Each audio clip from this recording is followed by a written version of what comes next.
Warm good morning to all the students. आशा करता हूँ कि आप सब ठीक होंगे और अच्छे से अपनी स्टडीज़ पे कंसंट्रेट कर रहे होंगे। हमने जैसे कि सेकेंड चैप्टर में स्ट्रक्चर ऑफ एटम स्टार्ट किया था and in the previous theory lectures we have discuss Bohr model of atom, dual nature of matter and radiation and Heisenberg uncertainty principle. Today we are going to discuss the limitations of Bohr model of atom and atomic orbital. So the following are the limitations or shortcomings of Bohr model of atom. It fails to explain the spectra of multi-electron atoms, वो atoms जिनके अंदर एक से ज़्यादा electrons होते थे.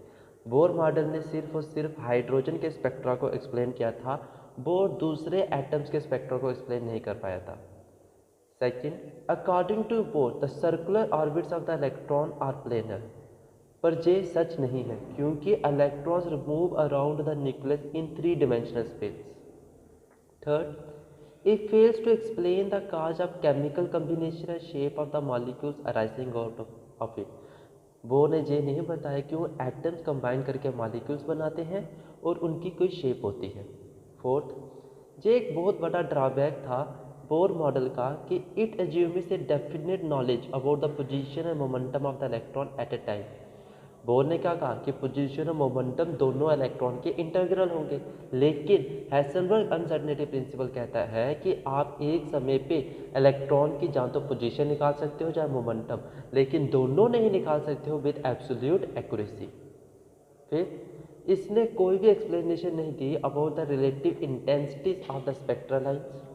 Sixth, Bohr theory fails to account for the splitting of the lines on application of magnetic field, that is Zeeman effect, और वो फेल हो गया to explain the fine structure of spectral lines और on the application of electric field, that is Stark effect. यही 7 limitation और shortcomings थी Bohr model of atom की. Now let's move on to the atomic orbital. According to Heisenberg uncertainty principle ये possible नहीं है कि हम एक पार्टिकल की पोजीशन और पाथ एक समय पे निकाल सकें. Bohr idea of definite energy और velocity of an electron in a definite orbit ये बहुत ज़्यादा ड्रॉबैक हुआ बाय द अनसर्टेनिटी प्रिंसिपल. अब हम ऑब्जर्व नहीं कर सकते हैं actual position of an electron. We can not describe इस path as done by Bohr, क्योंकि हम सिर्फ वेलोसिटी निकाल ले तो उसकी हम एग्जैक्ट पोजीशन नहीं डिटरमाइन कर सकते हैं जो बोर ने कहा था. Bore theory is therefore is in direct clash with the uncertainty principle, और इसी के चलते ये ऑलमोस्ट इम्पॉसिबल हो चुका था कि हम एक एग्जैक्ट पोजीशन बता पाए इलेक्ट्रॉन की around the nucleus at any time. हम ज़्यादा से ज़्यादा क्या कर सकते थे, प्रोबेबिलिटी के बारे में कह सकते थे कि इलेक्ट्रॉन की प्रोबेबिलिटी जहाँ पे हो सकती है. Thus, the electron levels in an atom can be imagined in terms of region around the space or nucleus जहाँ पे इलेक्ट्रॉन मिलने की प्रोबेबिलिटी हाई हो, और इन्हीं रीजन्स को कहा गया ऑर्बिटल्स.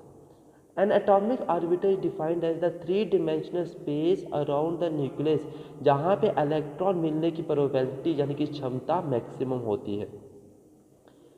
ये बहुत डिफ़िकल्ट है कि हम एक रियल पिक्चर बना पाए एक ऑर्बिटल की. However, if the electron density को अगर हम इंडिकेट करते by darkening each position of space around the nucleus in proportion to the relative chances of being present in that region at a given time, एक diffuse electron cloud obtain होता है. यही diffuse electron cloud represent with the help of dots is known as electron cloud representation of an orbital. Hence, the intensity of a dot in a given region of space is directly proportional to the relative probability of finding the electron in that space. It is also known as probability of finding electrons. और probability जो होती है electron को find करने की कभी भी zero नहीं होती, चाहे वो न्यूक्लियस से कितने ही लार्ज डिस्टेंस पे हो. थस एक ऑर्बिटर की कोई बाउंड्री होती ही नहीं है. सो ऑर्बिटल, एटॉमिक ऑर्बिटल क्या होती है, वो स्पेस अराउंड द न्यूक्लियस जहाँ पे हमें इलेक्ट्रॉन मिलने की प्रोबेबिलिटी सबसे मैक्सिमम हो, is called atomic orbital. Thank you. With this, your today lecture is over, and thank you students and have a very nice day.